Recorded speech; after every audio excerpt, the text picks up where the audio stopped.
नमस्कार, म जिएस भट्टराई।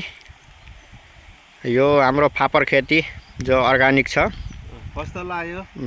पुरानो अर्गानिक फापर खेती परम्परागत खेतीमा मानिन्छ र यो दुई जातको हुन्छ। यसमा चाहिँ यो तिते फापर भनिन्छ। यसलाई चाहिँ लटरम्म खेतमा फलेको छ, लो पुदै गइरहेको छ र यसको लगाउने मालिकहरू चाहिँ यहाँ बस्नुभएको छ। मुद्रा अवस्थामा, थकान अवस्थामा यो फापर छिनेर शान्ता खाम्चा र प्रेमबहादुर खाम्चा। के छ यो फापर कतिको फलेको मान्नुभएको छ तपाईँले? यो फापर त कति फलेछ खाइ नसक्नु। कसैले खान मन पराउने भएबाट सम्पर्क गर्नु होला, जिएस भट्टराई भनेर। अनि के अरे यो पारम्परिक खेती गर्दाखेरिको आनन्द, खाँदाखेरिको मजा अर्कै बेग्लै हुन्छ। कस्तो हुन्छ?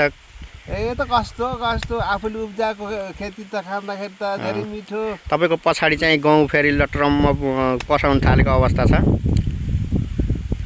ल, काम गर्न दुःख चाहिँ हुन्छ होइन? हुँदैन, एकदम सुख छ। आनन्द खेती उब्जाउने, खाने, मटाउने। यो मधेसमा गएर बस्नेलाई के भन्न चाहनुहुन्छ त? मधेस होइन, हाम्रो यो स्वर्गै यहीँ हो। स्वर्ग यहीँ छ होइन? यही हो हाम्रो। त्यही आनन्द छ, हावापानी यस्तो आनन्द, न गर्मी न ऊ होइन।